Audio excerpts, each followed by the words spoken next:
ChatGPT said, "You ever see a billionaire look completely powerless?" I have. And I'll never forget the way Charles Carter sat there, all that old money in his veins, staring at his little girl's wheelchair like it was an insult to everything he thought money could buy. Lily, 10 years old, brown hair always tangled, blue eyes way too old for her age, hadn't walked in 2 years, not since that crash. And the thing is, no amount of checks, clinics, or surgeons with fancy accents could do a damn thing about it. They tried Tokyo, New York, some stem cell wizard in Switzerland. Yeah, they tried it all. Didn't work. So when someone suggested a last-ditch healing retreat out in the backwoods of Arkansas, Charles just about laughed out loud. But he went. Because what else do you do when it's your kid? You gotta picture Fairgrove. Hayfields that go on forever. Barns that shoulda collapsed a decade ago. A gas station where you buy eggs and gossip in the same transaction. Not a doctor in sight. Just Clara, the retired nurse with a smile you can't fake, and her brother Jake. Jake was quiet, brown as a walnut, the kind of hands that fix things and never ask for thanks. When Charles rolled up with Lily, you'd think he was dropping off royalty.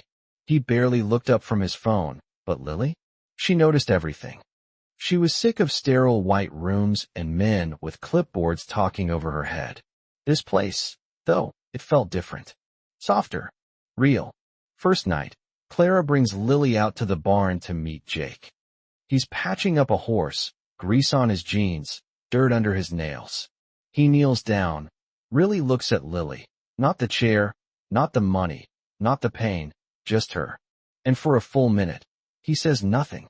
Finally, he whispers, "Let me try." And Charles, who hasn't laughed in months, snorts, "Are you even licensed?" But Lily just looks at Jake like she's seeing hope for the first time in forever, and asks her dad to let him try. What's he supposed to say? He nods. Next morning, Jake wheels Lily into the barn.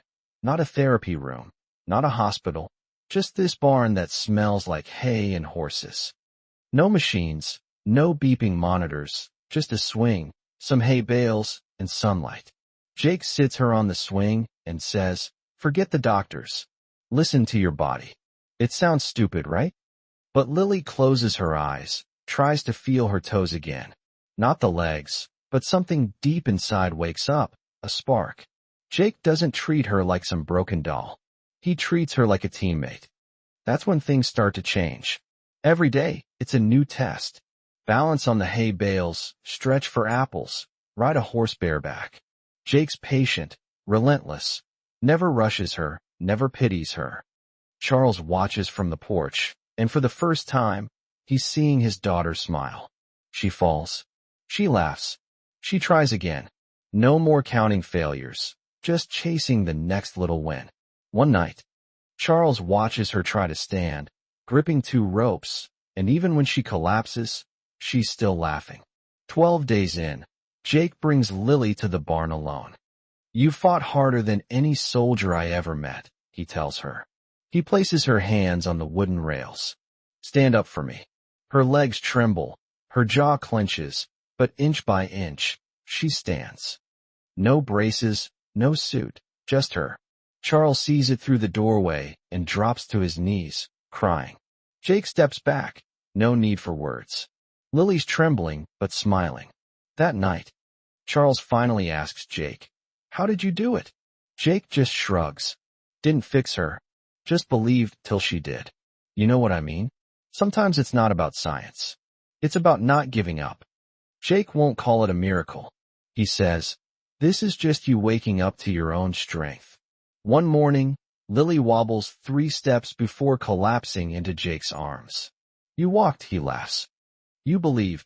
Charles, who once counted his hours in thousands of dollars, now counts the sunset, the sound of his daughter's laughter, the smell of fresh earth. He finds himself wanting to stay.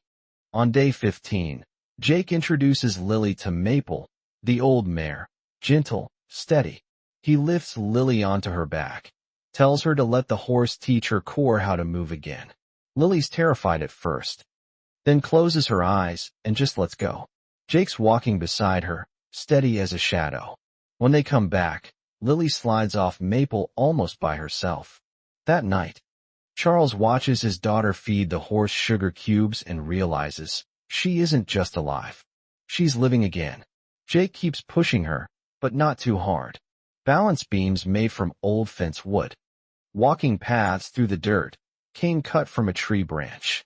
Every time she falls, Jake's there to help her up, but always reminds her, "You're not porcelain. You're steel wrapped in silk." Charles finds himself listening, taking notes, even sharing about Lily's mom. The crash, the grief he tried to bury. Jake just listens. Sometimes the best answers don't come from words. One day, Lily walks 15 paces alone. Jake's not there. He's out in the field. She smiles, shouts for her dad, and he comes running. "That's my girl." He lifts her off the ground, and she's laughing. Really laughing. That night, as the family eats pie under an old oak tree, Charles realizes he hasn't checked his email in days. Reporters start calling. He tells them, "This isn't a headline. It's a story for the heart." By the 20th day, Charles offers Jake a blank check to move to New York, be Lily's personal therapist. Jake refuses. "She doesn't need me anymore," he says, pushing the envelope back. "Use it to help others." And he means it. Charles ends up funding a new healing ranch in Clara's name, $5 million, just like that. Their last morning, Lily walks with Jake through the fields, crying because she doesn't want to leave. "Every time you walk, I'm there," he promises. Back in New York, Lily wakes at dawn, insists on the stairs. Practices every day. Her doctors are floored. "This defies everything we know," one admits. But Charles knows. Jake's voice is still with her. "You're steel wrapped in silk." When school starts, Lily tells her dad, "I want to go back. No private tutor." She walks through those school gates on her own, hundreds of kids staring, then applauding. She's not a victim anymore. She's a fighter. Media comes calling. Charles tells the world, this wasn't bought. It was earned. Jake refuses every interview. Clara just says, he's out planting more hope. The story goes viral anyway. Charles funds a documentary. Jake remains unchanged, feeding animals at sunrise, picking a banjo at sunset. Years later, Lily becomes a doctor in physical therapy. She speaks at Columbia. Not about science, but about a farmer who whispered, "Let me try." She builds clinics across America, not in cities, but in small towns, places hope doesn't always reach. Every center has Jake's quote, "You're not porcelain. You're steel wrapped in silk." She visits Fairgrove every year, brings her own daughter to walk the path where she stood for the first time. One last thing.